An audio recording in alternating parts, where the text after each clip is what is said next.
I firstly like to kick off with wishing everyone a happy new year, and I hope you've all had a restful break. So we're all going to be presenting a few slides each. So my agenda, I'd like to kick start with the introduction to the marketing team, just like um, a recap of our marketing roles, our vision as a cluster marketing team we have with the support from the Lady Centre Network, marketing updates, results from 2021 campaigns, a quick overview, our upcoming campaigns for Q1 and Q2, and then I will finish off with the marketing objectives at high level for 2022.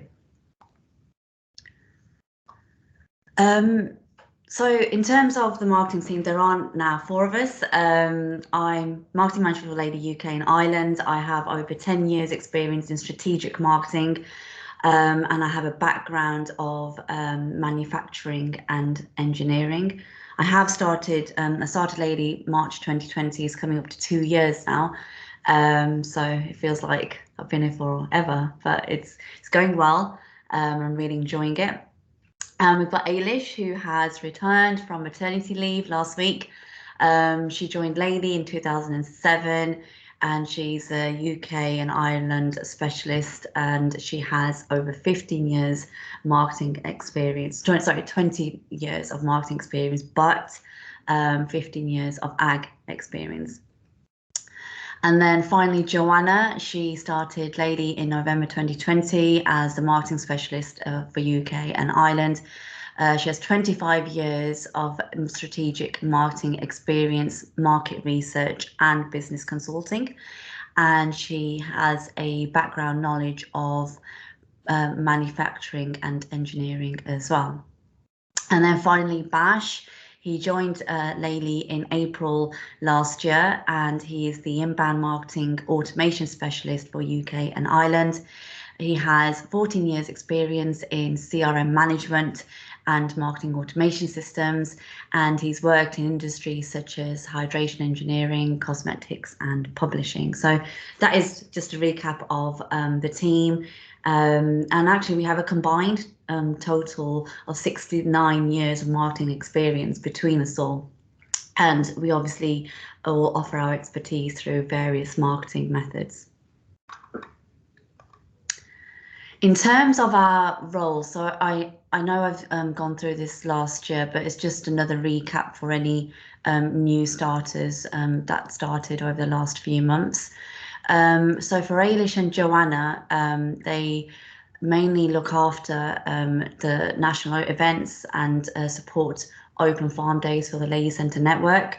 They will support the Lady Centres in creating artwork, that's both for print and digital.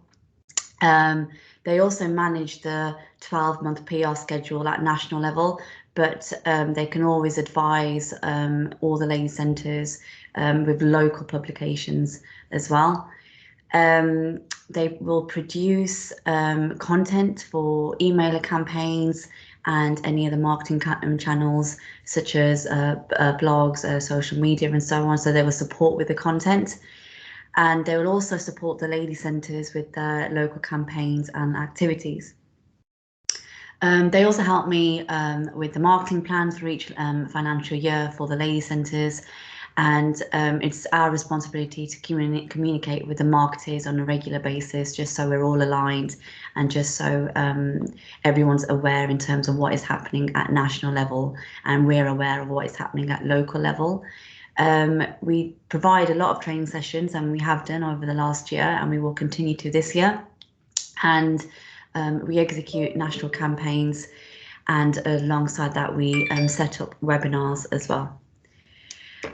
For Bash, he predominantly deals with the digital side of marketing, so that's Marketo, so the setup of emailer campaigns and the reporting.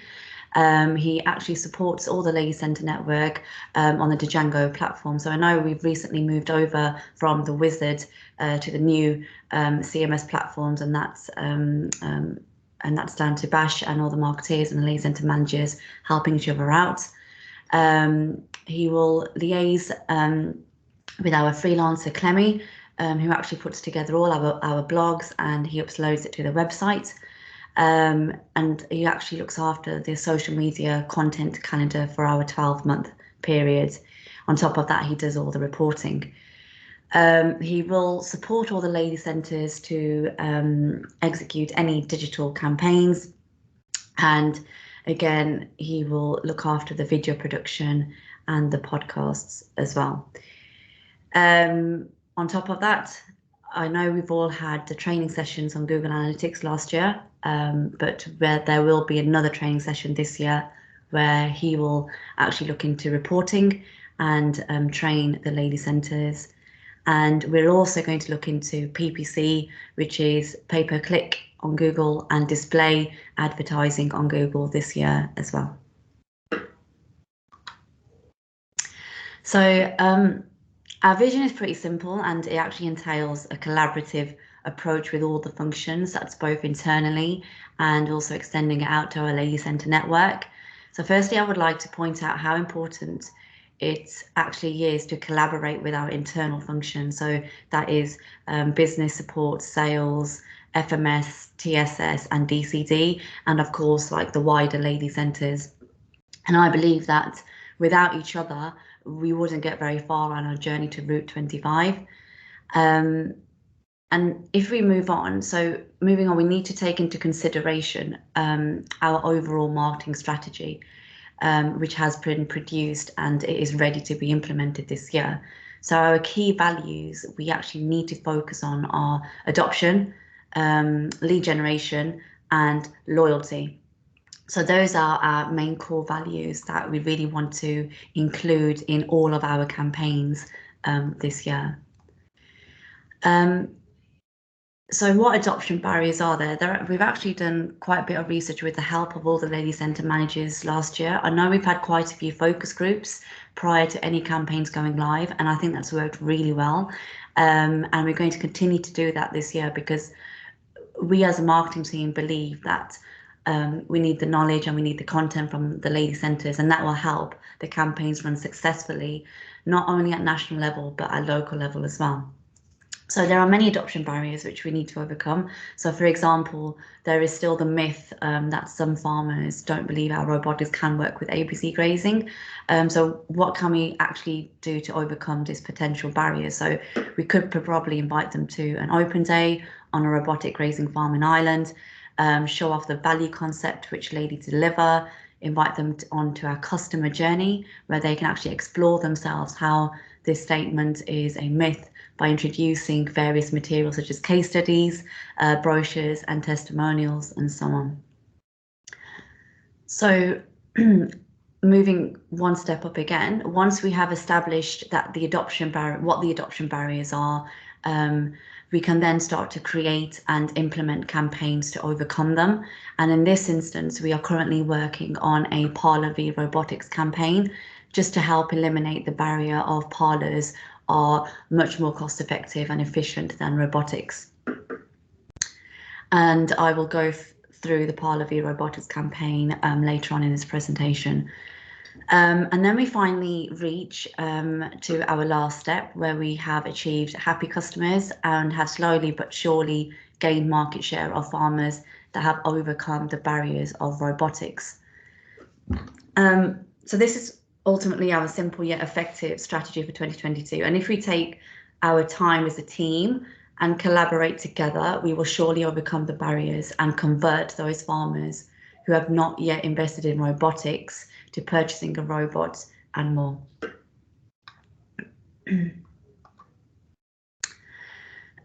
So quick few updates from the team. We are now holding bi-monthly marketing meetings with all the Lady Centres individually, starting from February. So last year it was quarterly, but we will now move them to every 2 months. Depending on COVID restrictions, we will plan to do the meetings at the Lady Centres. If not, they will be on Teams. But I will let all the Lady Centres know in advance, and that just depends on restrictions as well. We are planning to hold a 2-day meet and greet and training session with the marketeers at the Lely Atlantic office sometime in March. Again, that's down to restrictions. I know that COVID cases are easing now, but I will let the marketeers know in advance in February sometime whether it's going to go ahead in March, or if you feel that there's a month which you all feel comfortable coming and traveling to the office, please do let me know. And then we can plan around that, and we can plan around the restrictions as well. In terms of the upcoming training sessions for 2022, so we've already presented the podcast training session last week, and the remaining sessions we have for this year is Lely Centre brand advocacy for social media platforms, Google Analytics will be a refresher, and then further information the Lely Centres will be trained on by Bash. And we are still in the process of actually organising further training sessions for Q3 and Q4. But if there is anything you wish to have further training on, please do let the marketing team know so we can actually book this in. So if there's anything in particular. I believe everyone now has the final versions of your marketing plan, your Lely Centre marketing plan. We will be going through this and using this in our bi-monthly meetings and just going through the actions and KPIs we have set out. And then Ailish will give an overview of the Smart Feeding event. I know that I sent an email out to all the Lely Centres last week because we're not going to go ahead with the dates that we originally had planned in April because of, March and April, because we felt COVID cases might still be high. Therefore, I actually sent out new dates for June, July time, just the end of June, beginning of July. Most of the Lely Centres did respond and happy to go with those dates, but Ailish will go through that in more detail in her presentation later on. So I just want to quickly go through a few of the results that we had delivered from the campaigns last year. So this was the consumables campaigns. This was more of a brand awareness campaign, not so much a lead generation campaign. However, this year it will be a lead generation campaign. So as you can see, I'm not going to go through all the stats, but just a few of the main stats we wanted to pick out was we had 599 click-throughs, and that was by our paid advertising we did through our Facebook and Instagram channels. So we actually did 6 paid adverts. We had over 334,000 reach and over 600 impressions, and 599 click-throughs just specifically from those paid ads to our consumables landing page. There are around 436 website visits as well. We on average, we posted around 33 times on social media as well. We collected around 2 testimonials and we created 1 blog. However, we want to do more this year. And in terms of Marketo emails, there were a total of 2,524 emails sent out to our customers. I believe this year we just need to try incentivize them now. We've done the brand awareness phase 1, so phase 2 will be around lead generation and incentivizing our customers in purchasing consumables from Lely. Our astronaut campaign we held last year. So in total, we actually received 38 leads, and this is because we held a competition, and we had around 436 click-throughs just from our paid advertising on social media. And I believe we had quality leads as well, people who are generally interested in purchasing astronaut, and those leads were distributed out to the relevant Lely Centres as well. So we created around 3 blogs for this, and we actually featured in 14 publications with a reach of 160,000 across UK and Ireland.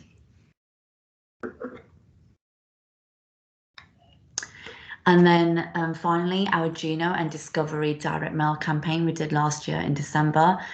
So this was a target audience for existing customers and prospects. So we actually received a total leads of 58, and that's including 29 Juno leads, 31 Discovery leads, and 16 additional astronaut leads. And again, all these leads were passed over to specific lady centres. So a couple of leads were disqualified because we thought that they weren't marketing qualified leads, so they wouldn't have been sales qualified leads either. So these marketing qualified leads, so some of these customers already have these robots, or they do have a genuine interest to invest in them, but some actually just filled the forms just for the sake of participating in a competition. But we never know, they could be a potential prospect of ladies.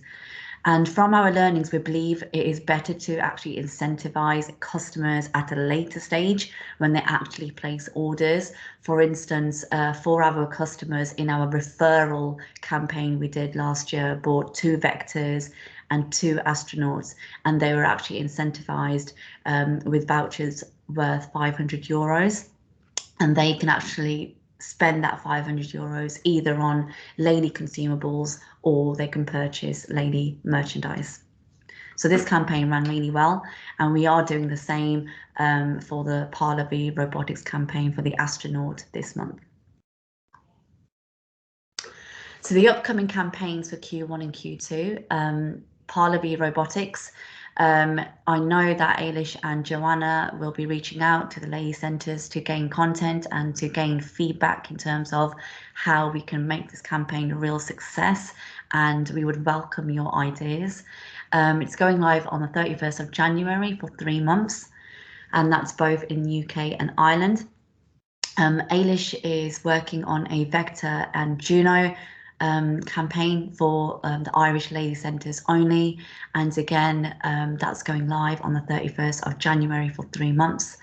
And then finally, we have a beef strategy campaign. This is ongoing for the whole year because it's fairly a brand new market for Lely. I know there's a couple of vectors out there already in the UK and Ireland. However, we really want to exploit this market and try to increase the Lely awareness for the beef market. So Joanna and I, we are getting a strategy put together, and we will be speaking with lady centres in terms of their feedback, their input, and just listening to all of you to understand what type of content and what type of key messaging would be feasible for this campaign. And then in Q2, there is a consumables campaign going live in April for 3 months. So this is around the chemical safety and storage, including the Uddercare portfolio. So in 2021, multiple new products were actually introduced related to chemical storage. So that's chemical spill pallets and chemical cabinets. And then together with the update in the packaging design and color coding, this again brings us a step further in safely working with chemicals. So this year we want to actually raise the attention and create more awareness of this topic, and we'll be working alongside International to produce a national campaign. And of course we will hold further meetings and focus groups with the lady centres just to understand how you feel this campaign would work better locally. There will also be a Dairy Excel campaign going live in April, another barn feeding campaign for the Vector and Juno, but for UK only. And then finally, lady used robots. We're doing a big push on this now. There's actually a strategy in place, and we will be holding a separate meeting with all the lady centres regarding lady used robots and what we are planning to do. I just want to show you an example in terms of how we at cluster level prepare a campaign. So this is predominantly the spreadsheet that we use, and we always note down, okay, what's the product we are focusing on? In this instance, it's the astronaut. We always set a live date and the duration of the campaign, but we also note down the barriers that are involved. Well, some of the barriers not all. So some farms lack education about robotics, whereas some farms believe parlours are far more cost effective than others. Others are worried robotics may not deliver the ROI they feel. And some fear the technology aspects of robotics as well. So that's just a couple of the barriers we included in this campaign, but we know there are various more. So the campaign objective here was to educate the UK and Irish markets about the efficiency and value of robotics as a long-term investment. And our KPI here was to achieve 50 marketing qualified leads with an estimated conversion of 20%.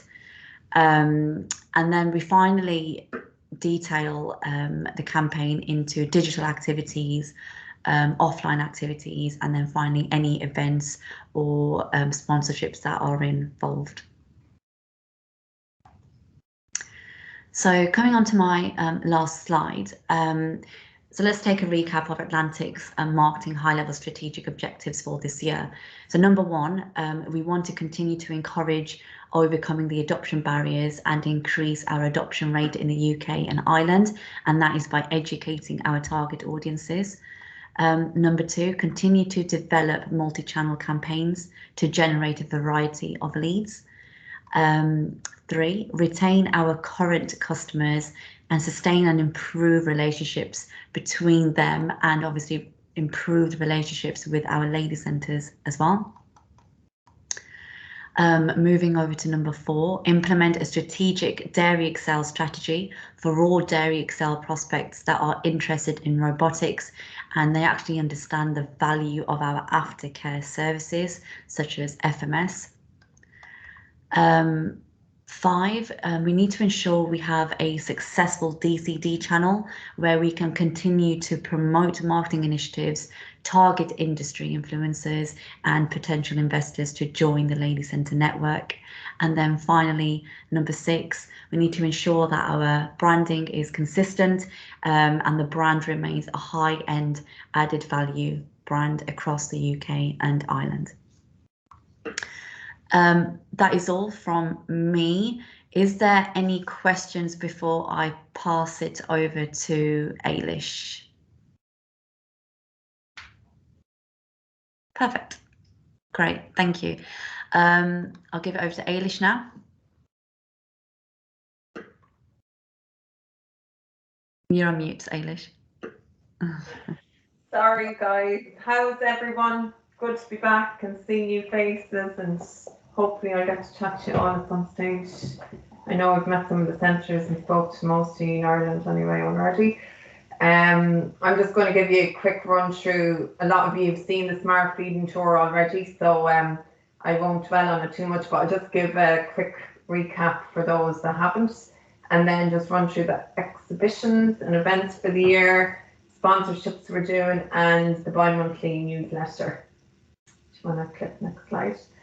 So the Smart Feeding Tour was proposed back in, it's like deja vu, guys, 2020, and here we are on Groundhog Day 2022, still trying to get going with the actual tour. I know we had changed the actual tour in 2020 to a virtual tour and it was really successful. But we still would like to follow up with the actual event. So we had originally said April, but I know a lot of you didn't like those dates. So the proposed weeks, as Fina said, 27th June and July the 4th.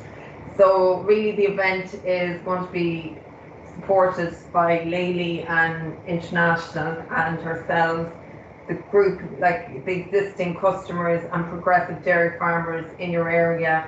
I know automatic feeding, a lot of people feel that it's not going to be of a success in your area, but we really have to push this, and like we need people to see the benefits of automatic feeding. So the goal of the event is afterwards we want people to understand that automation can work, and whether it's a dairy or a beef farm, in a more, feeding can work on those farms in a more efficient way. And we want at least 80% of those people to consider automation when they're reinvesting in feeding equipment.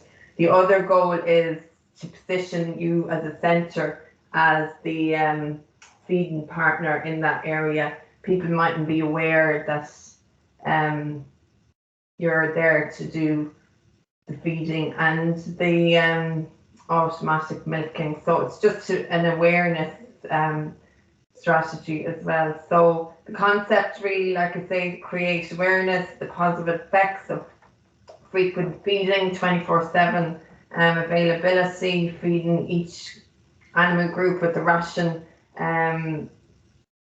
intake, and we want this campaign to really be a success. Following up on the virtual event, we know it will be. And I actually had attended a smart feeding event in the Netherlands back in, I'm getting confused with the years now, 2020, I think it was just before the restrictions kicked in and COVID descended on our lives. So the campaign is, the truck is a really good marketing tool. It's there, so why not use it? I will speak to all of you at some stage on, I know I've already spoken to all of you, but I will get in touch as well about farms and where we're going to go. So I'm going to look after the Irish centres on this, and Joanna will look after the UK. And then just about the speaker, I know we're going to go with Martin Kavanagh in Ireland, and I think he has planned on sourcing someone else in the UK that he spoke to Sabina and Joanna prior to this, maybe the back end of last year. So it's really an interactive program. We want people to be really encouraged. The max, unfortunately, is 25 now at the event because of the COVID restrictions. That might change maybe by the summertime. So hopefully we can even get a few more, because it is a really good tool to use. And if we were on the right farm, you might just open up doors. So I'll just play a quick video. Hopefully this will work, Sabina, from your side. Hopefully you can hear us.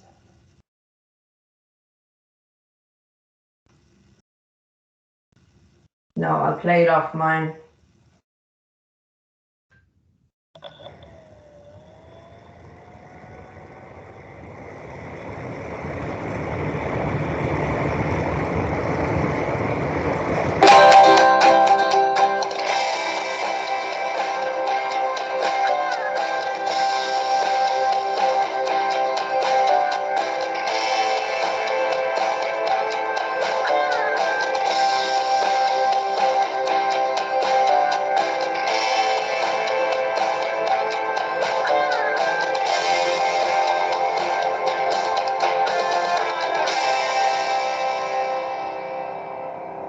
I don't think the sound works, sorry.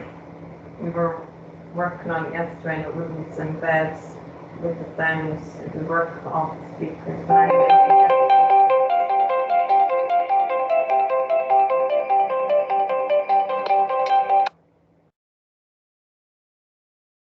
so just to run through, if you have any questions on the smart feeding event, just to recap, contact Sabina if you're unsure of the date, if you feel that there's any problems. I know from speaking to the Irish centres, people are, it's not possible to host it in some areas because there are no vectors installed. So I just suggested bringing people to other areas then from that centre. So working together. So we're planning on doing 2 in Ireland, and hopefully it'll be a success, and we'll get to kick off it this time because it'll be a good event.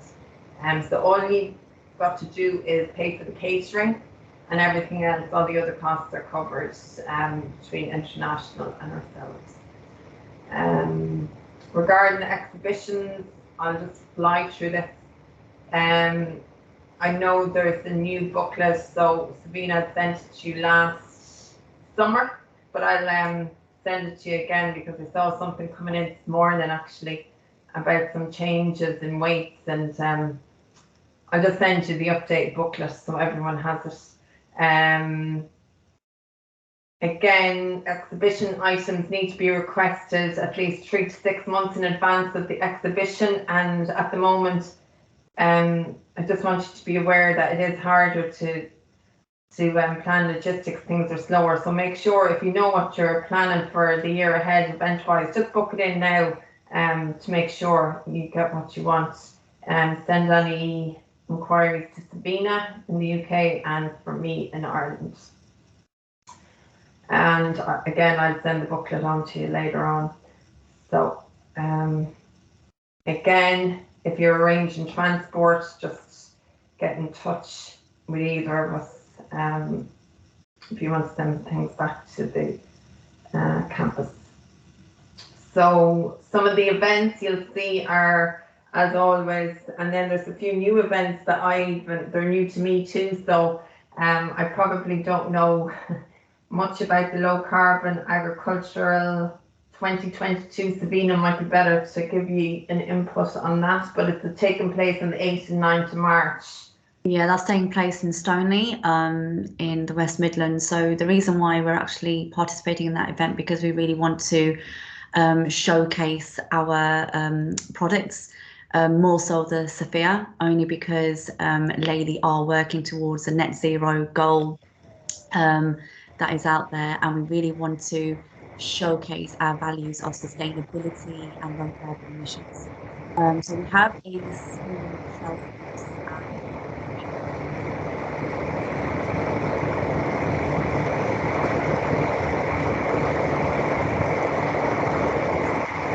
You're breaking up.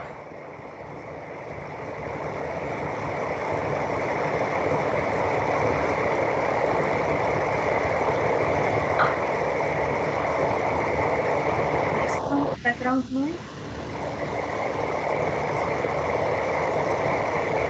Anyway, look, can you... There's some background noise, Ailish. Do you want to put your speaker on and off? Okay.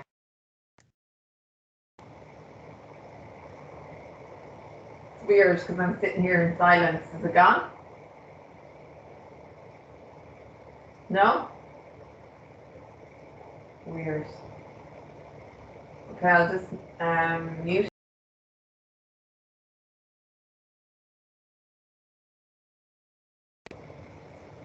Is it gone?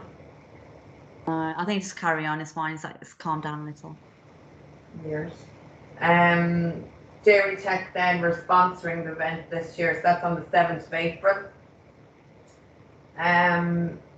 The Beef Expo, Joanne is considering that for, I think it's in the Durham region in May, but it's not confirmed yet, so it's something we're considering at the moment. The Rhine Highland Show, again, the 23rd to the 26th of June. The UK Dairy Day then will take place on the 14th of September, and we're sponsoring this event and supporting it with marketing costs. Ploughing hopefully will go ahead on the 20th to the 22nd of September. 99% sure it will go ahead, but we're just waiting for it to be confirmed. So again, we'll be there to support the centres, the 2 Irish centres in south of Ireland will work together on that one. Then Agri-Scott, 16th November, so that's been rescheduled. I think the February slot was the February the 9th, but obviously that's been cancelled with COVID, and now it's back to its original date. Then just continuing into sponsorship, there's the Women in Dairy Conference, September 2022. If there's any events that you feel, I know Women in Dairy have different meetings around the UK, so feel free to let us know if you want to join them or get in contact with anybody. They're really good ways of meeting people, networking. So it might be no harm to attend your local Women in Dairy and session whenever it's on. Cream Awards then on the 8th of September, and the British Farmer Awards. So we're sponsoring the Digital Innovation category. Again, that's October. Date isn't confirmed just yet. And then the Lely Centre newsletter. So this is our version of the Lely's app. You all probably are aware of Lely's app. It's our digital newsletter from IMC. So we just decided we need our own version. So we're going to send out, I know Bash has done a really good job on setting this up, and it's a really good way to connect with each other and let each other know what's going on. So we want you guys to send us some newsworthy stories that you feel that we should share. And we can also let people know through that as well. So let us, you know, as always, send us in any information that you want to share around the world or in our own newsletter. So it's a bi-monthly newsletter, and first one will be sent out to you in February, and we want you to include any good news stories, really. So send them in to us. And Bash is looking after that one, but you can send them to any of us and we can pass them on. So that's it from me, guys. Have you any questions?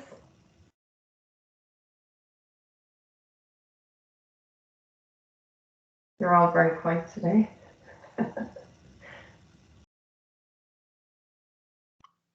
No, thank you. Loud and clear. Okay. Thanks, Mel, for your time.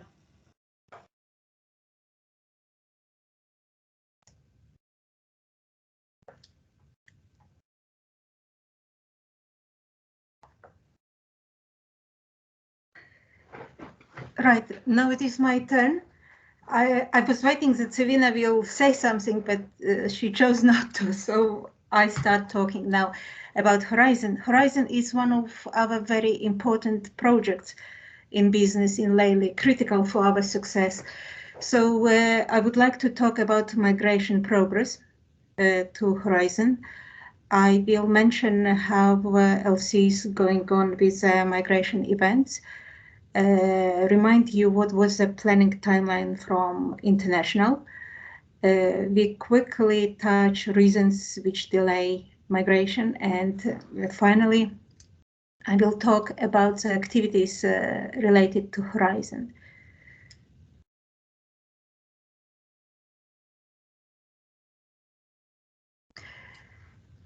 Right now, you're looking at the results taken from Tableau report. This shows a progress, actual migration to Horizon, center by center and cluster by cluster.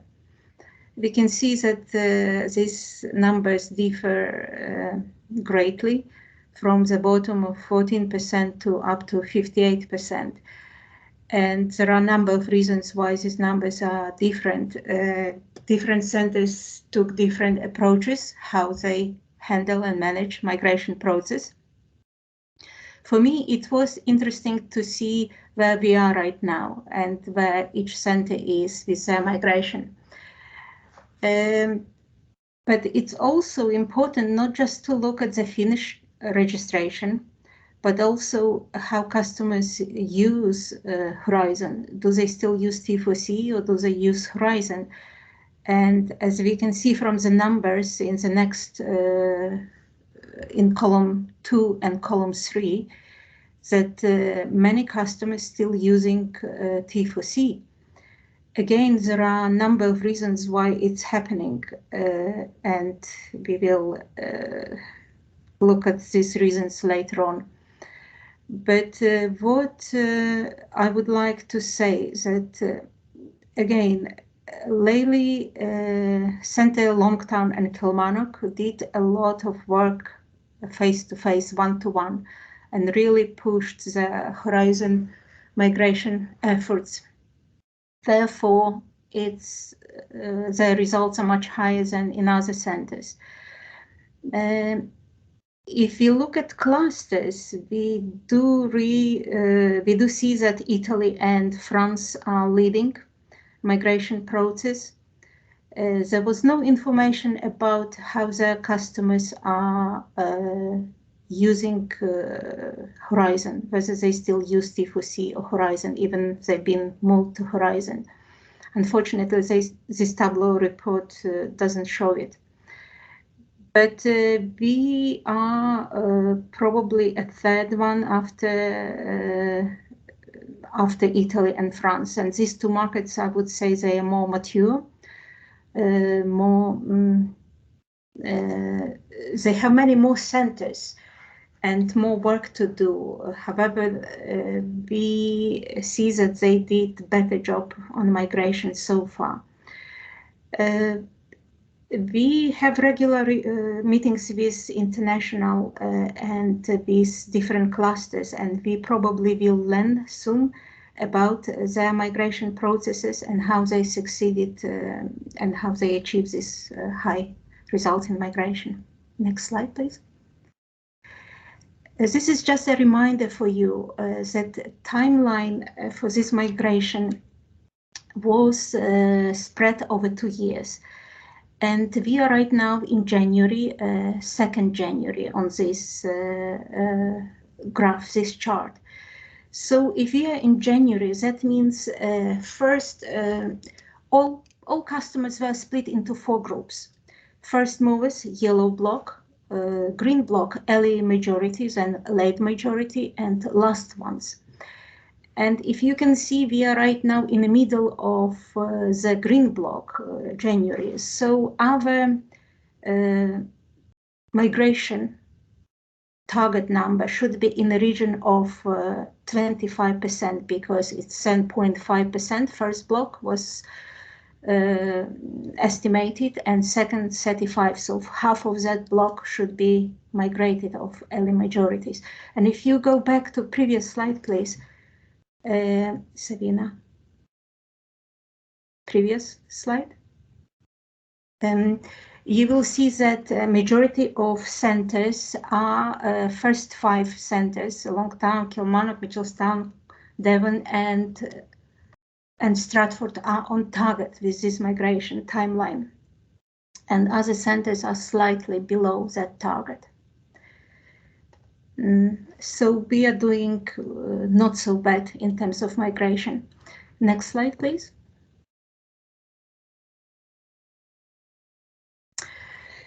As I said earlier, different centers chose different approaches and they work for them, as we can see from the numbers.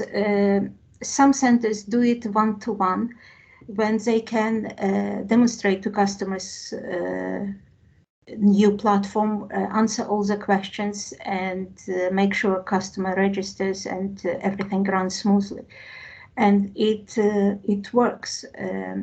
It works, as we can see from numbers. Some other centers chose group events, smaller group events, and they arrange workshops and trainings in groups.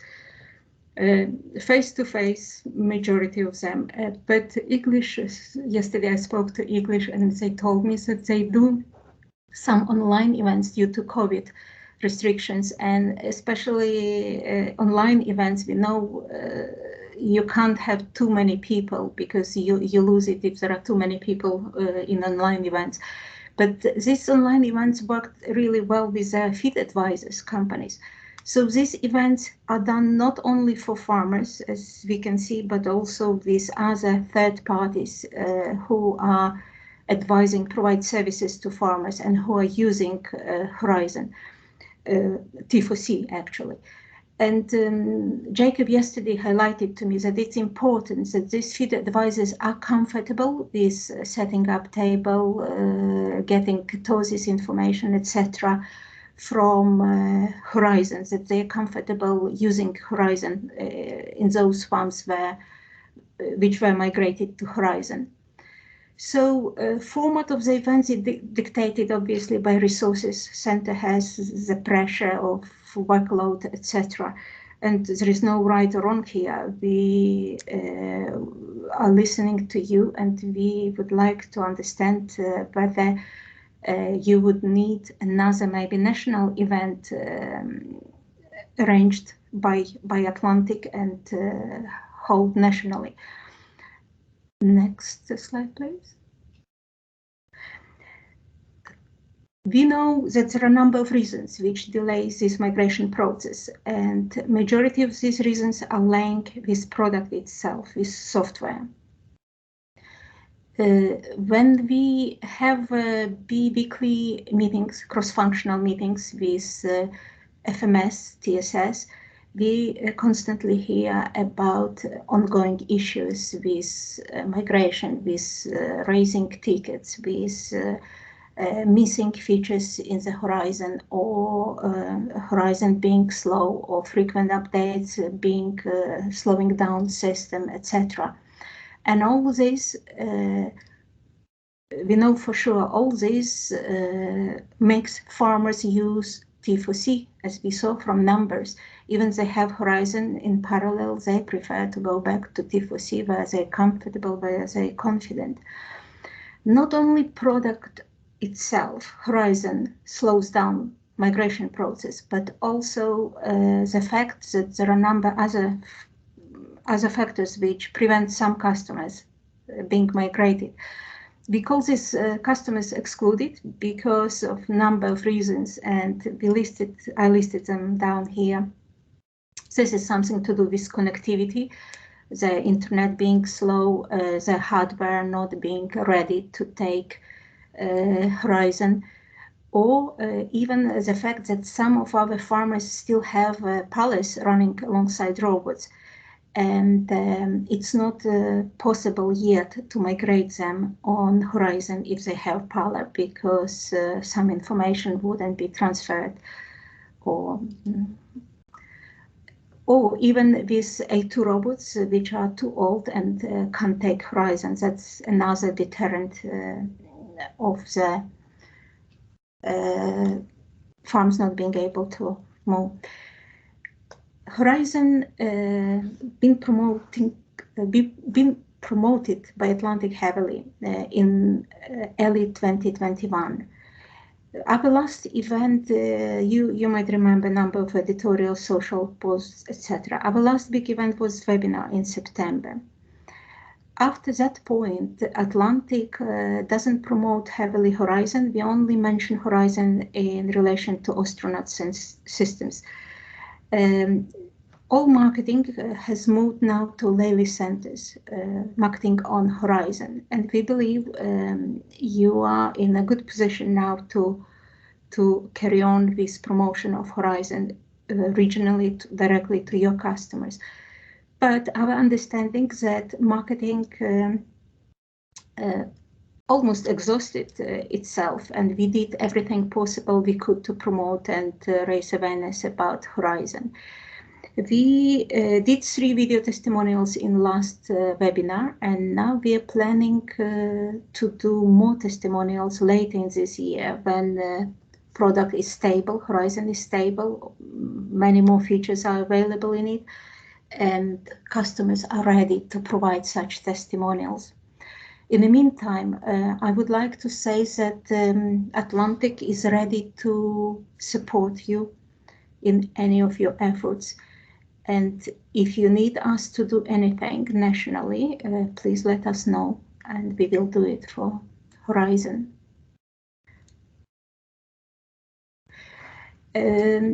One important thing Sabina mentioned earlier in this presentation is that it's important to collaborate for 2 functions, sales and marketing, to collaborate closely. All our events are, in the end, are aimed to generate leads. And these leads are marketing leads, as she said, as she tried to explain to you. And they always have to be qualified to become sales leads. That's where we rely on you to step in and follow what we pass you. And the only way right now, until we have in place CRM, Salesforce, is to track it through WSR spreadsheets, where marketing leads in each center can identify or can show us whether leads came from marketing or not. And it's important for us to see what is working, what is not working from marketing point of view, what has to be adjusted, what has to be scrapped, so as not to waste resources. So leads will be generated again through multiple different ways, and some of them brochure downloads through website, direct marketing, direct mail campaigns, for instance, marketing leads from direct mail campaigns, various campaigns registrations like Pala versus robotics or beef campaign or other. We will have landing pages with registration forms. So we will collect registration online. Similarly, events, if we do any events, whether this is a open farm days or virtual events, we always collect registration. All these are prospects and all these are leads. Some of them come directly to LCs and some others come through Atlantic. So anything which comes to us will be shared with you. Shared in timely so that you can work and follow on it. And my last message for you is that if you have prospects and if you, we know you nurture your prospects and you convert them eventually into your customers. But if they are long prospects, we would advise you to share these prospects with us so that we can reach them and target them in our campaigns, and this way they will get much more information and much more incentives to get converted quicker. Thank you.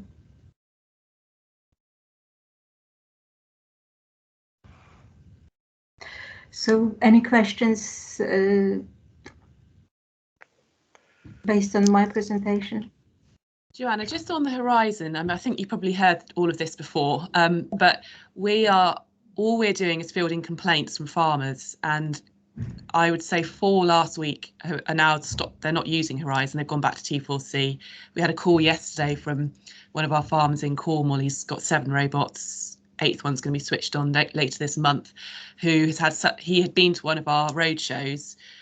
Was a really hot prospect, really liked the idea of Horizon, but he's been chatting to his local farmers and he's had such bad feedback that he's now told us he doesn't want to move on to Horizon. So I think from our point of view, we kind of feel like we're pushing water uphill a little bit from a marketing point of view. So our centre, we've taken the decision not to be pushing it at the moment until some of these issues have been resolved, because we feel like we're kind of selling half a product and half a promise. So I don't know how other centres feel, but I'm just keeping you in the loop with us that we're waiting a little bit before we get any more farmer events activated, because they are all talking, and at the moment it's just very negative, and we feel like as a centre we're going to be giving ourselves reputational problems if we're trying to tell a farmer, actually no, it's wonderful, when in reality there are so many problems that we want to wait for them to be resolved. Just keeping you in the loop, really. We have had this story, we have had in one of our bi-weekly meetings and take it very seriously. And I know that TSS and FMS, they are talking through their channels with their international, with colleagues in international to resolve what was reported through tickets. The way I understand it, that it's probably easier to convert those farmers with fewer robots, which have more simpler operations, and maybe hold back the bigger operations. But this is just my uneducated understanding. It's better, obviously, to take advice from FMS teams and TSS teams on this subject. Yes, I think just internally, our FMS team are really struggling. All they're fielding is irate phone calls from farmers, so they're feeling quite disillusioned, and we've had an internal meeting just to try to buoy them up a little bit, because they're really struggling with confidence. So that's just an internal, well, it's not a problem, it's what they're facing day to day. But just to sort of let you know, our general manager Dan, his wife's family farm and have changed to Horizon, and even this weekend they had to go back to T4C. Even with Dan, they're trying to work out how on earth to get Horizon to work, and it wouldn't. So even he, as a centre manager, had to go back to T4C because he just couldn't get it the reports, you couldn't get the information from it. So that's sort of where we are a little bit. I know there's a big Horizon meeting going on this afternoon with FMS, but we're just struggling a bit as a centre. Fiona, thank you for your feedback. That's actually really appreciated. Sorry I to reiterate. Hello? No? Sorry, I have a quick question. Okay, yeah. For you guys. Have we any idea on when Horizon might be actually fit for purpose? To be fair, Thomas, you're on the call as well, so I think it'd be really good if you could just answer Tommy's question. Good afternoon, everyone. Good morning, everyone. No, just it's just interesting listening to some of the comments, and I think it's something that is being fielded every day in our TSS and FMS team.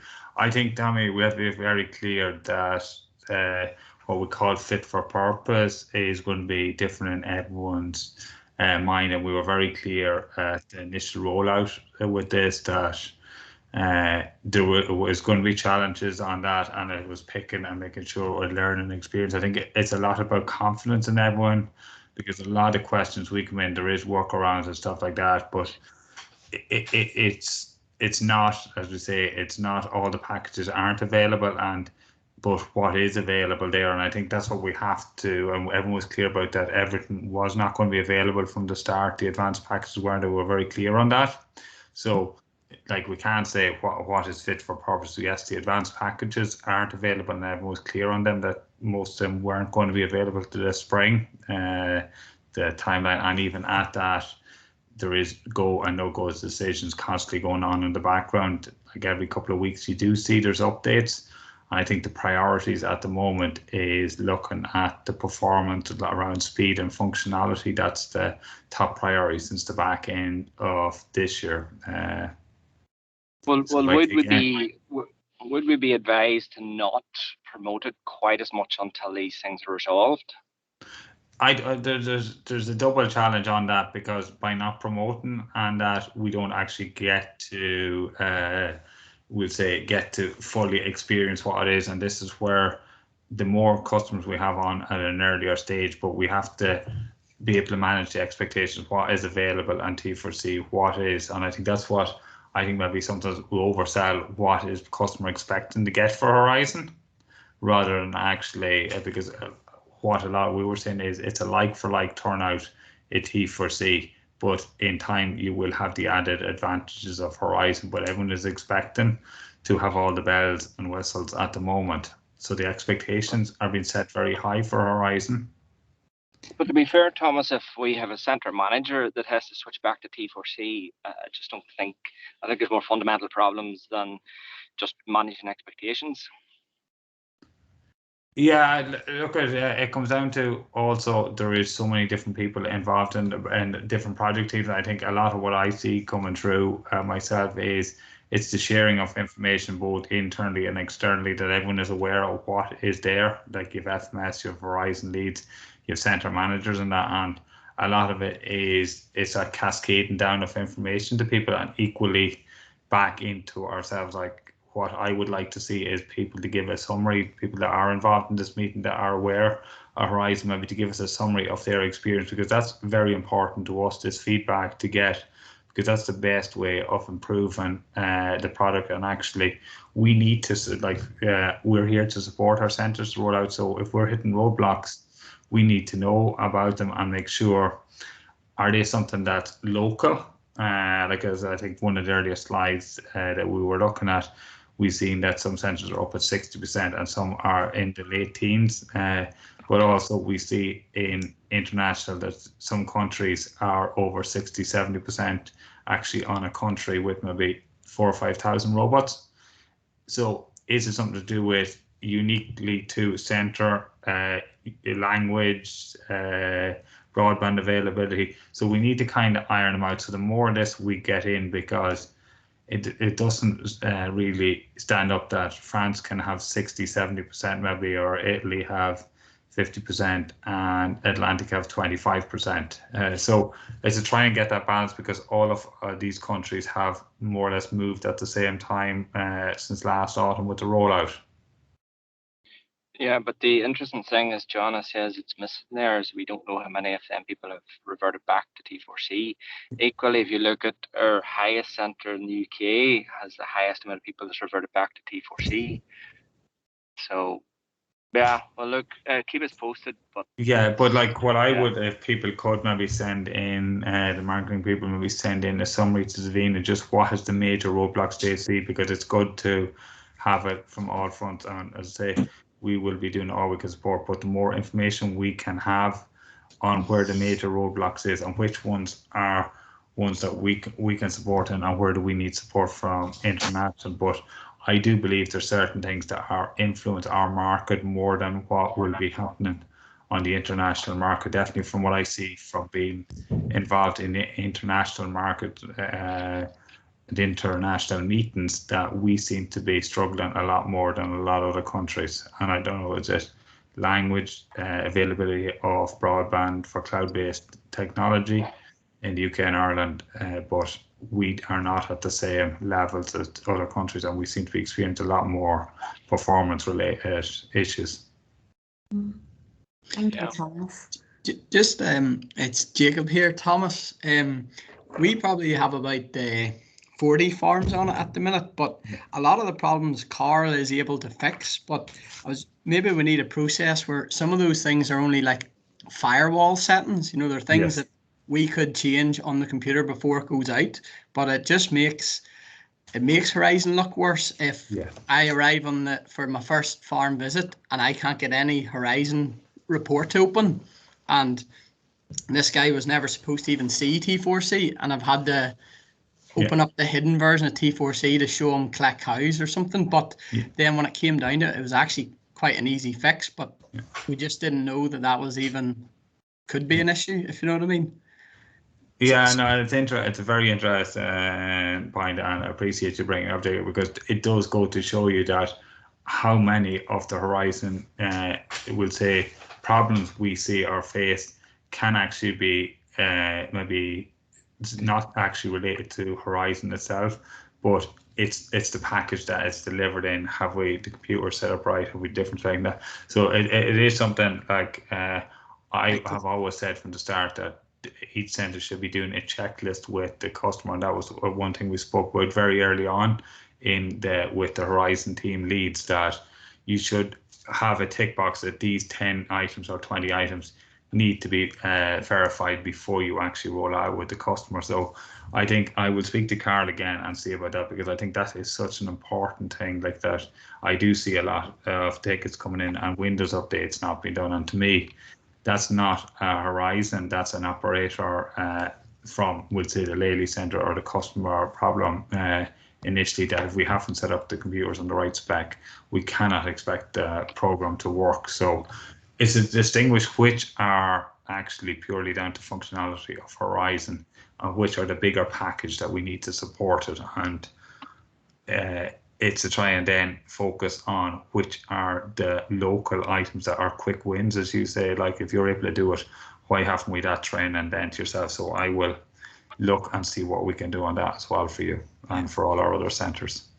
Yeah, no, because I think, as I say, we now have a fella that sets computers up, so he sets them up the way he sets T4C computers up, and there's a few slight different changes, but you don't know until you have the problem on a farm, but it makes you look fairly useless at the time when you're look at that. It's something that's so simple to have right, you know what I mean? So I really appreciate you sharing that. And I'll just say one last point, just on the managing customers' expectations. A lot of the 40 or so that we have on at the minute, we kind of made it sound like they were our trial farms, and then that means they're a lot more open to any issues that sort of come up. So the guys that have transferred over, you know, Morris, who's our lead, he will tell them, you know, if you find any mistakes, please let us know and we can feed them back. So they seem a lot more open then. If something does happen, you know, it's no big deal. They'll work with you and you get it fixed. Whereas if they think they're getting the all singing, all dancing package, it's a lot more, you get a lot more angry phone calls. But if they know what they're getting is 90% of the way there, but there could be some bugs, it seems to smooth a lot of things out. Yeah, definitely agree. No, thank you for that. Yes. Yeah. That's okay. Thank you, Thomas, for the update.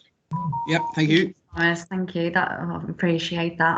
As Thomas said, if all the marketeers by this week, just so we're ready for our Horizon meeting next week, just send some feedback in terms of your experience, customer experience, and then any further marketing support you require from the cluster.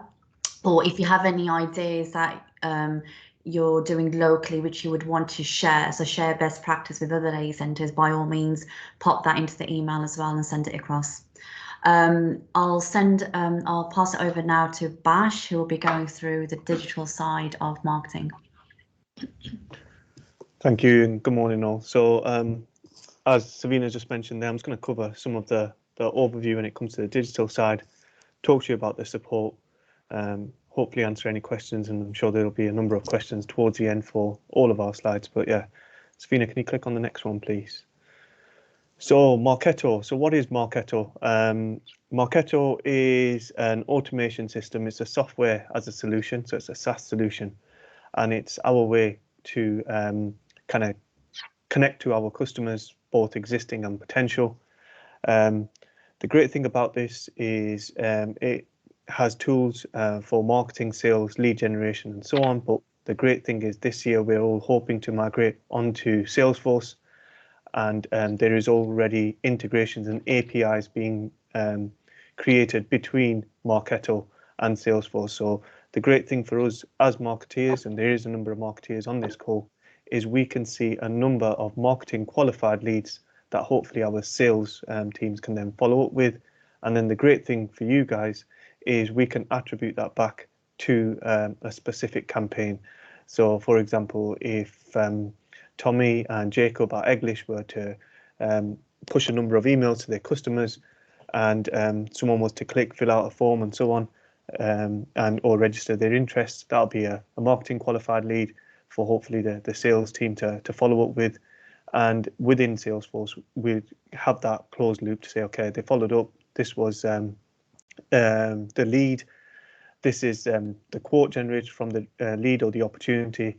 And was it closed won or was it closed lost? And if it was closed lost, we can understand why. So again, Marketo is quite key for stuff like that, because we get to see that whole 360 point of view when it starts to integrate with Salesforce. Also, why we use Marketo is it allows us to organize marketing campaigns. And again, you saw some overview slides where you could see the number of emails that were sent out. And the real key for us in 2022 is to start liaising with you guys as marketeers, something that I started to do when I joined the Lely Atlantic.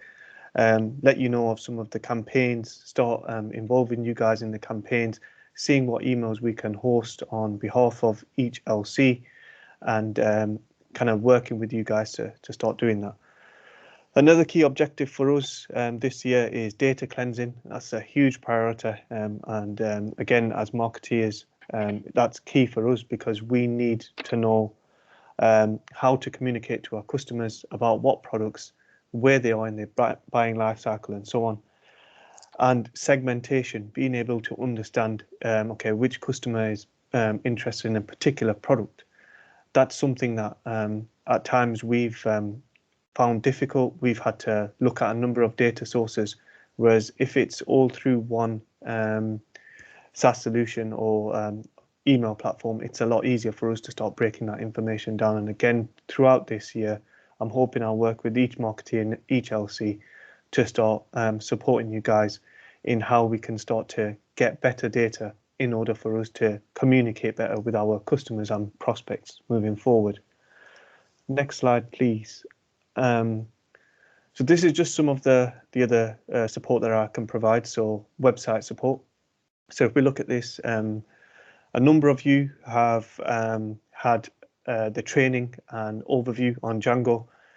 Glad to say that every LC now has flipped over. The last LC to flip over was Mitchellstown. Some really hard work there done by Grace Moriarty there. But again, a number of you throughout the course of the last year really upped your websites, your LC websites, number of dedicated testimonials on there. It was just a lot more easier and to kind of start to read and break down the website. And the great thing is you all had dedicated sections So as a user, the user journey was a lot easier.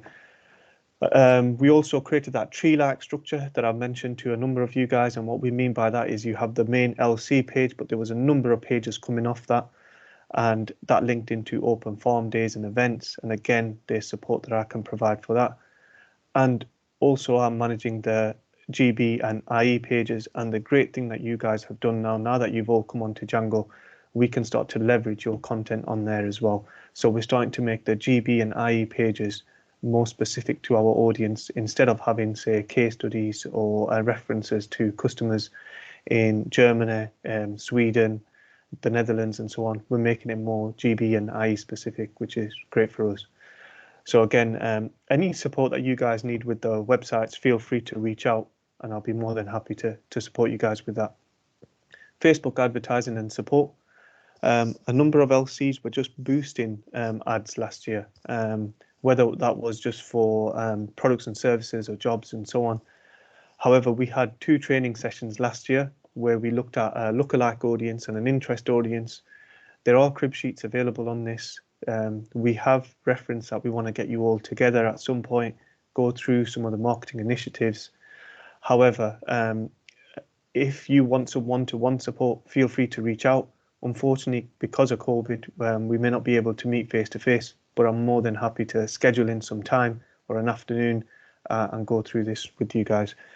And even when it's looking at the other side, I had a really great session with Jacob towards the end of last year, where we looked at just specifically the reporting side when it came to Facebook advertising, and I think Jacob took a lot out of that. So again, it really depends where you are with your kind of understanding with this. If it is taking it right back to basics and you're wanting to go through it step by step, more than happy to do that. Or if there's a specific area you guys just want to hone in on, I'm more than happy to help with that as well. Now, social support is quite key. Now, a number of you guys have kind of established a social calendar. However, I'm more than happy to help you guys with that. Whether that's across all your social platforms, I'm more than happy to be quite transparent, show you what we or I have for Atlantic here, and how you can start to establish that within your LC as well. It will just help you be a little bit more organized, just so that you know when to post and how to post and so on. Another thing that I want to do this year is really work with you guys to start leveraging any kind of stuff that you guys want to promote. And I know, Lauren, I've done this with you recently. You've had a number of vacancies within the LC. We're more than happy to push that at an Atlantic point of view and push traffic your way.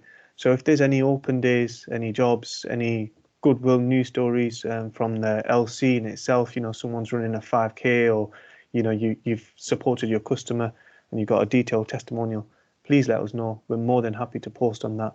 And the whole focus of that will be just to push traffic onto, say, your pages to get people to sign up, or just to say, look, this is how great our LCs are and this is the value they're adding to our customers.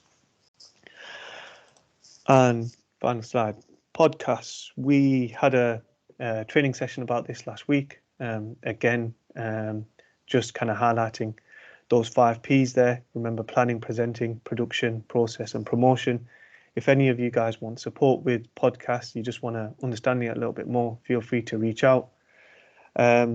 We've kind of equipped you with the kind of skills, should I say, or the background, and now it's starting to kind of hopefully help you gain the knowledge to start creating your own episodes.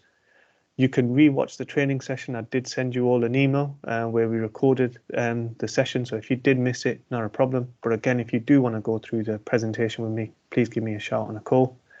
Remember, the key thing here is to start creating those podcasts. You guys are in more of a unique position, whereas you've got a one-to-one relationship with the customer. So it'll be really good to hear, say, the customer's issue prior to them getting the Lely robot, the solution and how they came about that solution, and then what difference has that solution done on their farm. So cost savings, you know, time and management and so on. Those kind of podcasts would be great to hear. I also let you know a number of podcasts you can listen to. I know there's the Lely Wales ones as well. So Lely Centre Wales have a number.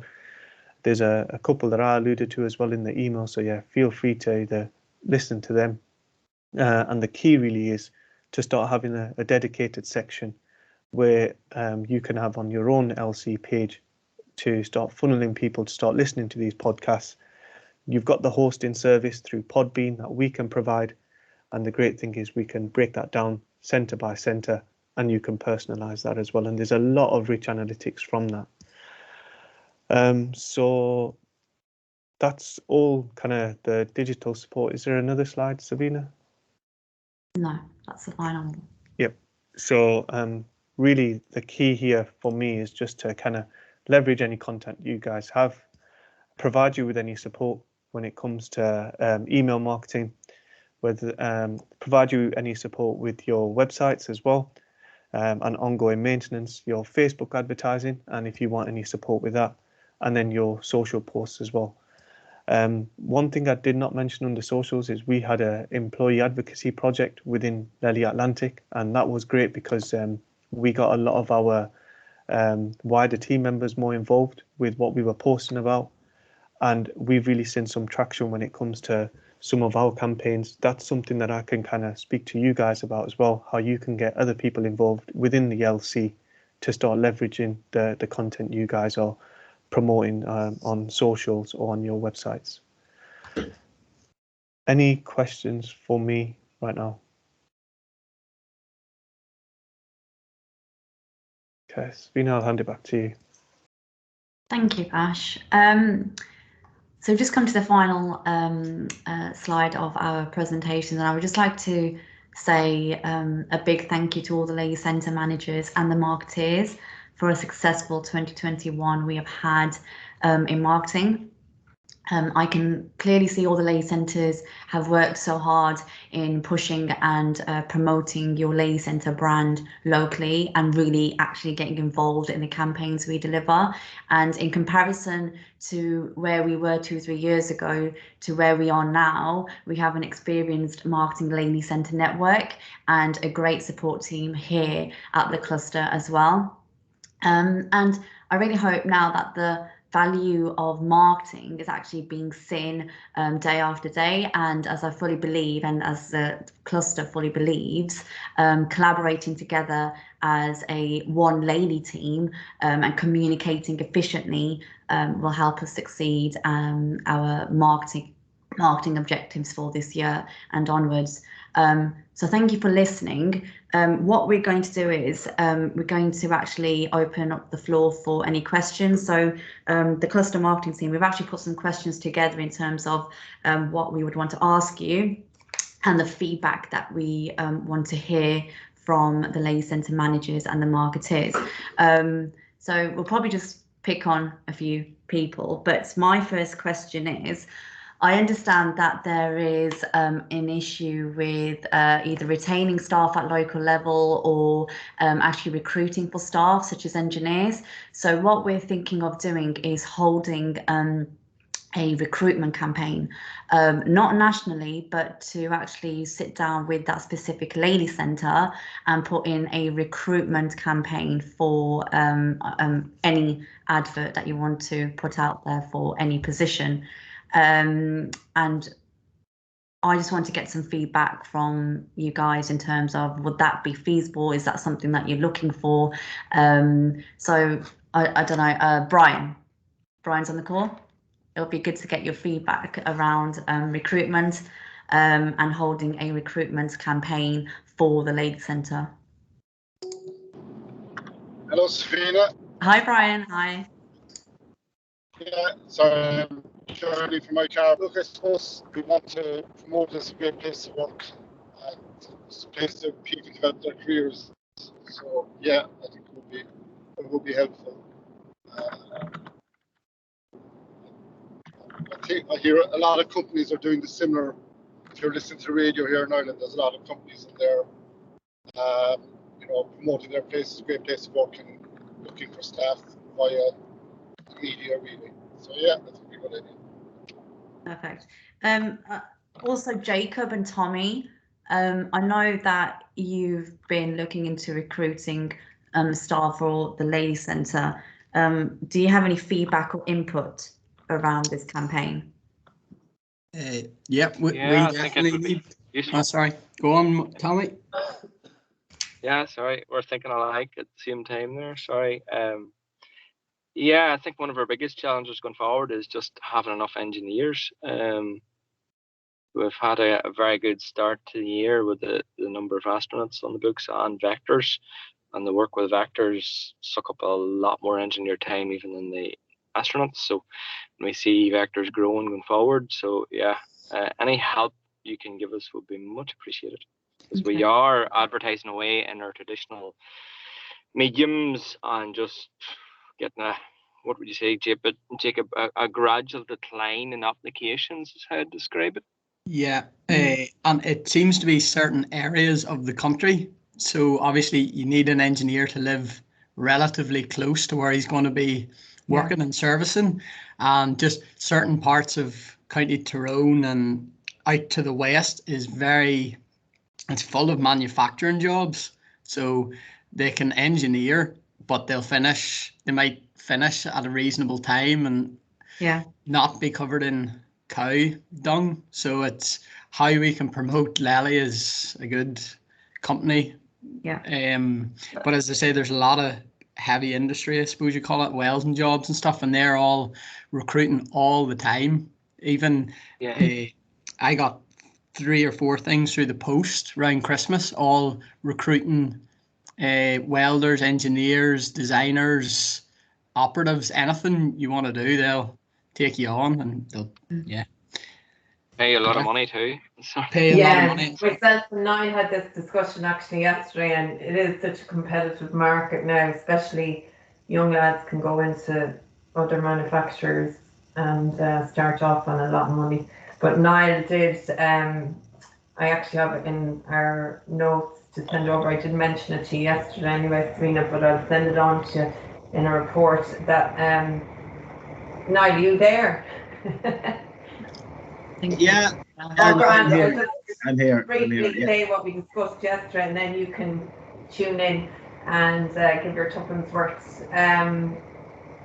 It's really about encouraging young guys and girls to work for Lely. We spoke about building a national service campaign driven by Atlantic actually, and then supporting the LCs that way. So an actual bigger campaign that everybody buys into and promotes, rather than everyone doing their own different style of advert. And we also spoke about placement here and taking on grads or students for experience and profiling teams on social channels rather than focusing on individuals. So we did, Niall has the same problem all the other guys have mentioned, recruitment service. It's a problem, and we want people to say, yeah, I want to work for Lely, I want to build my career like what Brian was saying with Lely. So how do we entice them as like putting all our powers together rather than everyone doing a campaign individually? Maybe I think it should be driven by us. So there will be a national campaign. Alongside that, the local campaigns, obviously, because their recruitment strategies are different and whoever they're recruiting for. I guess from my understanding, there will be 2. So one to actually retain staff and actually just really promote the internal staff you have at the Lely Centre. So I know that Devon and Cornwall, they post out on the social platforms every Friday or every other Friday a quick update on one of those team members. They give a quick bio, put a picture up and maybe a quote. Maybe that's something that the other Lely centres can look into doing. I think Midlands do it as well. I've seen a few other Lely centres as well. And then the other campaign would be recruiting for new staff. So what we can do at a cluster level is sit down as a team and understand, okay, what will work and what won't work. And having the focus groups as we have done last year, just to get your feedback in terms of what has worked well for you, we can actually incorporate that into national campaign as well. Sorry, just one suggestion. Sorry, guys. Just a quick point. I don't know if we fully realise how critical an issue this is. I actually think, and we discussed it with Aidish yesterday, I actually think the cluster should consider having a full-time person involved in managing the campaign to help us recruit, train, and retain engineers. Like, it's a fantastic job if you have enough people on the ground and you're part of a motivated team. It's a horrible job when you're under pressure and you're short-staffed. And I know this is about marketing and a lot of good stuff covered today, but the biggest bottleneck we're going to have, I see in our business in the next few years, isn't actually, may not be, and please don't, this doesn't come across too arrogant. It may not be lack of sales. It may be having the man or woman power available to us to install, commission, service, and support potential that's out there. Like this, I honestly think and I'm going to bring it up at the CBM as well. I think this is a full-time role. Someone to liaise with the colleges, the ag colleges, the Harper Adams of these worlds, and the UCDs and all these type of people. I think it's a full-time job. I don't know what I would guess, Thomas, you might know better, but between all the centres on this call, there's probably 20 engineers needed a year. I bet it's more than we realise, and that's assuming you keep the people you have. And as we grow our businesses, we all need more people. Yeah, we would say 25 to 30. It's a very interesting point you make, Niall, about, I think marketing is a very small part of, but it's a very fundamental part of, we'll say, making people aware that Lely is an opportunity, what it is. But over the years I've been working with Lely, I think there's a bigger onus on the business owners like yourself to actually manage the expectations, like what we were speaking earlier about Horizon, manage the expectations of the role and that, and actually also to make sure, because I see the biggest thing is the work-life balance, and whereas most technicians actually themselves, and you would have probably seen it with your own team, is they have no issue with the work. It's the people around them. It's like their family members, and that a technician not being home this evening when he was on a breakdown, how does it affect people around those? So I think whereas marketing will do a lot for us around making the awareness and putting together a nice package and promoting Lely as a company, I think we also have to look a lot more about our schedule, our planning internally and organisation, and sitting down with our technicians and having our regular reviews. Are we on track with where they want to be in their life and how it's affecting their family? And listen to what you were initially saying, I was thinking, is it worthwhile actually having an independent survey of the existing technicians in the field with all the Lely citizens and just get feedback on what they see as the job, and have something like that actually from an independent to ring up every technician in the centre or something like we've done around different things before. Is that something that you feel it'd be worthwhile just to get a true feeling around, or is that something you do yourselves? Are you asking me, Thomas, is it? Yeah, I'm just thinking, I'm just throwing it out there because I have my perception of what a technician needs to be happy in the job. You will have yours, and Edwin in this room will probably have one. But actually, have we asked the technicians all themselves how they find the job and that? Because I think I've loved the job. I'm here over 20 years in Lely, so for some reason or other, I seem to enjoy it. I think most technicians do to get a great buzz out of it. But I think the work-life balance is what most technicians I've talked to that have left, it's the work-life balance has been actually the reason, not financials or anything like that. Yes, financials are the nice carrot that will entice you away, but it's the other that seems to be the one that really drives the wedge in, that opens the door for the external companies to come and poach. But I'd be love to get the feedback now. It's a couple of years since I was in the field, so as I say, my own view on it would be waning a little bit. Yeah, no, it's a valid point, Thomas. But even if we manage to retain the guys we have, we still need more every year. If we sell, I don't know what the figure would be, but what every 30. But we need less. The more we retain, the less we need. So for every one technician you lose, you need 1.4 to replace them initially until you get back up to that experience, because you will save so much time if you have 6 or 8 technicians with 4 to 8 years experience. They will do the equivalent to 10 newbies. because you'll have less call outs to be more experienced. You won't have to spend near as much time running after them, less repeat call outs. And it's very hard to equate that, but you will see that. And you won't keep your experienced guys if they feel they're under too much pressure. Yeah. And that's exactly why I said it'd be interesting to see what do people, technicians themselves, see as the critical points in their life. We can always do a pilot survey with a couple of lay centres as we have done last year. So maybe that's something that we at the cluster can put in our strategy and just focus. Maybe Niall would probably work with you and do a survey with some engineers and get some feedback, and then maybe roll it out nationally once we have the relevant feedback and data. Yeah, no. I think engaging with the careers open days at the particular colleges would agree with what Niall was saying there. I suppose a lot of our engineers have come from actually Harper Adams. Yes. So even looking at things like scholarships, or you know, as I say, attending the careers days where you basically all the companies go to that every year, and basically the students can go down and ask about the companies. So yeah, I think more of that. Good. Perfect. Yeah. Thank you. Appreciate your feedback on that, guys. I guess that leads me to my other question, is training sessions. I guess it's more for the marketeers. Francesca, I'll just come to you on that one.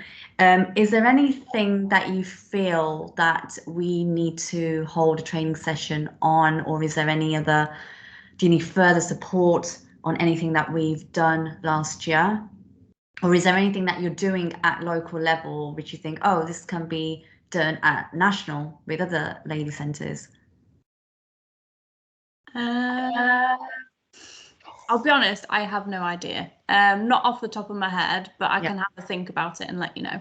Yeah, that'd be good. I think just for all the marketers, to be fair, again, if you can just pop down on an email what training you would like.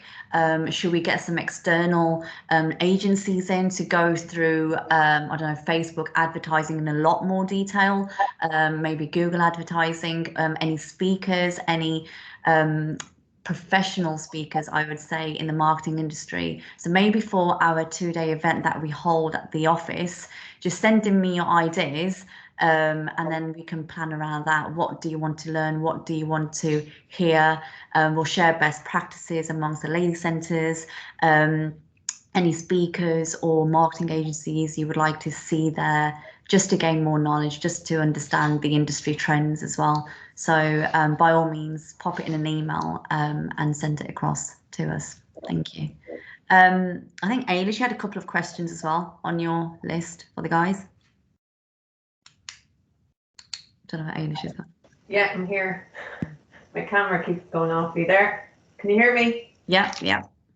Yeah, just coming back after being off, guys. If there's anything that you feel needs to be brought up or discussed, just let me know. Or you feel that anything has been missed, you know, that we need to get back into, just give me a shout or let me know now if you feel that or anything we are doing that you feel we shouldn't be doing. So just interact. It's really about we're dependent on your interaction to help us drive our campaigns and build the campaigns. And what we don't want is to be doing campaigns and then for you to say, oh, what did you do that for? So just get involved and let us know what you think. So if you feel like, oh, that campaign is a waste of time, tell us, put your hand up and say, you know, if that's not a good campaign at the moment, maybe put it on hold or needs to be developed more or whatever you think. So just let us know again if you feel that way on anything. And just to follow on from there, we're actually going to send out a short questionnaire after this meeting this week, just to get your feedback. What's gone well last year, what didn't go well. There'll be like a variety of 10 questions, and then the results will be shared with all the lay centre managers and the marketeers. And then there will also be another meeting like this at the end of Q2, so we can go through Q3, Q4, what's coming up, and then obviously discuss all your campaign ideas in that meeting as well. So we will always do one in January, ready for Q1, Q2, and then we will always do one at the end of Q2, ready for Q3 and Q4, just so we're all aligned and we're all communicating efficiently as well. Joanna, you mentioned you've had a couple of questions as well. No, they're not questions. It's rather, I would like to say that I will be in consultations soon regarding campaign, nearest our campaign, parlor versus robotics. And this is all about targeting right prospects. We saw from previous campaigns, we need more prospects in our campaigns than existing customers, retargeting. We're good with retargeting, now we have to generate new proper leads, and I'll be talking to you soon. Expect calls. Great, thank you. Vash, did you want to add anything? No, I think I've covered what I wanted to cover in my slides. Thanks. Okay, perfect. No, thank you, guys. Thank you for joining. We'll send the recording over to everyone, and please expect the questionnaire to come out this week. And we look forward to your feedback. But if there is anything else that you want to discuss with either one of us, please pick up the phone, give us a call, drop us an email. We're here to support you guys, but especially for this year and going forward. And we just want to work as one big team. So thank you for listening, and I hope you have a good day. Thank you very much. Thank you.